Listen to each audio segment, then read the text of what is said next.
آج ہم بات کریں گے اسلام کی ایک ایسی عظیم شخصیت کی جن کا نام حضرت ابراہیم علیہ السلام ہے۔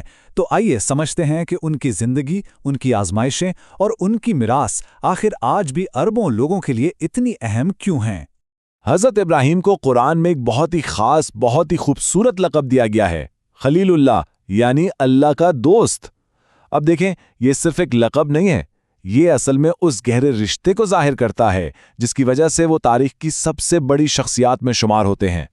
تو سوال یہ پیدا ہوتا ہے کہ اللہ کا دوست ہونے کا اصل مطلب کیا ہے، اور قرآن کیوں بار بار حضرت ابراہیم کو ایمان کا ایک مکمل نمونہ، ایک آئیڈیل مثال قرار دیتا ہے۔ آئیے اسی کو سمجھتے ہیں۔ قرآن انہیں ایک اور نام سے پکارتا ہے، حنیف، یعنی وہ شخص جو ہر قسم کی بت پرستی کو چھوڑ کر خالص فطری توحید کی طرف لوٹ آئے۔ یہ آپ کہہ سکتے ہیں کہ اللہ کے سامنے مکمل سرنڈر کی وہ اصلی شکل تھی جو مختلف مذاہب بننے سے بھی پہلے موجود تھی۔ تو اصل بات یہ ہے کہ ان کی کہانی صرف ماضی کا قصہ نہیں ہے، یہ تو ایمان، لیڈرشپ اور خالص توحید کا ایک بلو پرنٹ ہے۔ سوچیں ذرا، بتوں کو توڑنے سے لے کر قوموں کی رہنمائی تک، ان کی زندگی کا ہر ایک پہلو آج بھی ہمارے لیے ایک گائیڈ کی حیثیت رکھتا ہے۔ اچھا، اب ذرا پیچھے چلتے ہیں ان کی جوانی کے دور میں اور دیکھتے ہیں کہ ایمان کا یہ سفر اپنے ہی گھر سے ایک بہت بڑی بغاوت کے ساتھ کیسے شروع ہوا۔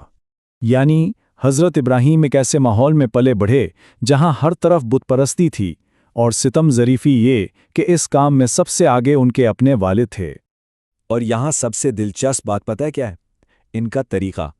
انہوں نے کوئی طاقت استعمال نہیں کی، بلکہ سیدھے سادے لاجیکل سوالات کیے، ایسے سوالات جن کا ان لوگوں کے پاس کوئی جواب ہی نہیں تھا۔ اور یہی وہ حکمت عملی تھی جس نے ان کے پورے معاشرے کے عقائد کی بنیادیں ہلا کے رکھ دیں۔ اور یہ دیکھیں، انہوں نے کتنا واضح فرق سب کے سامنے رکھ دیا۔ ایک طرف انسان کی بنائی ہوئی بے جان چیزیں، اور دوسری طرف وہ ایک ذات جو ہر چیز کی خالق اور ہر طاقت کا سرچشمہ ہے۔ ظاہر ہے اس کھلی بغاوت کا نتیجہ اچھا نہیں نکلا، اور اسی وجہ سے ان کی زندگی کی سب سے بڑی آزمائشوں میں سے ایک سامنے آئی، آگ کا امتحان۔ قوم کا رد عمل بہت شدید تھا۔ انہوں نے اتنی بڑی آگ جلائی جو اس سے پہلے کسی نے نہیں دیکھی تھی، اور فیصلہ کیا کہ انہیں سب کے سامنے سزا دی جائے گی۔ لیکن اس لمحے نے بھی، جب موت سامنے کھڑی تھی، حضرت ابراہیم کا ایمان ذرا بھی نہیں ڈگمگایا۔ انہوں نے اپنا سارا بھروسہ صرف اور صرف اللہ پر رکھا۔ اور پھر ایک معجزہ ہوا۔ قرآن کے مطابق آگ کو حکم دیا گیا کہ وہ ٹھنڈی اور سلامتی والی ہو جائے۔ آگ نے صرف ان کی زنجیریں جلائیں اور وہ اس سے بالکل محفوظ باہر نکل آئے، اور یہ سب کے لیے اللہ کی قدرت کا کھلا ثبوت تھا۔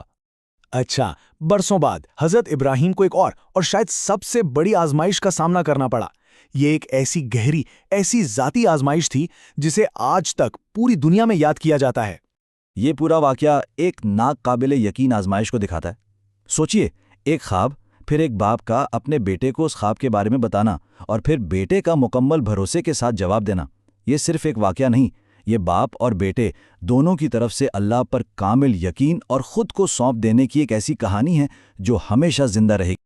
اور ایمان کے اس عظیم عمل کو صرف یاد نہیں رکھا گیا، بلکہ ہر سال دنیا بھر کے مسلمان عید الاضحیٰ کے موقع پر اسی قربانی کی روح کو تازہ کرتے ہیں جو اللہ کے حکم کے آگے سر جھکانے کی سب سے بڑی نشانی ہے۔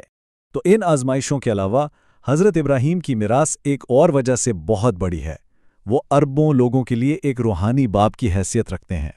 اور یہ ٹیبل یہ بہت واضح طور پر بتاتا ہے کہ انہیں انبیاء کا باپ کیوں کہا جاتا ہے۔ ذرا دیکھیں، ان کی نسل سے اسلام، یہودیت اور عیسائیت کے کتنے بڑے بڑے انبیاء آئے۔ ان کے کاموں کا آج بھی اسلام کی سب سے اہم عبادات پر سیدھا اثر ہے، چاہے وہ کعبہ کی تعمیر ہو یا حج کی رسمیں۔ ان کی میراث آج ہر مسلمان کی زندگی کا ایک لازمی حصہ ہے۔ تو آخر میں حضرت ابراہیم کی کہانی ہمیں ایک بہت گہرے سوال پر سوچنے پر مجبور کرتی ہے کہ کیسے ایک انسان کا کامل یقین اور مکمل اطاعت ہزاروں سال گزر جانے کے بعد بھی اربوں انسانوں کے لیے ایمان کی بنیاد بن سکتی ہے۔ یہ ایک ایسی میراث ہے جس نے واقعی دنیا کا روحانی نقشہ ہمیشہ کے لیے بدل کر رکھ دیا۔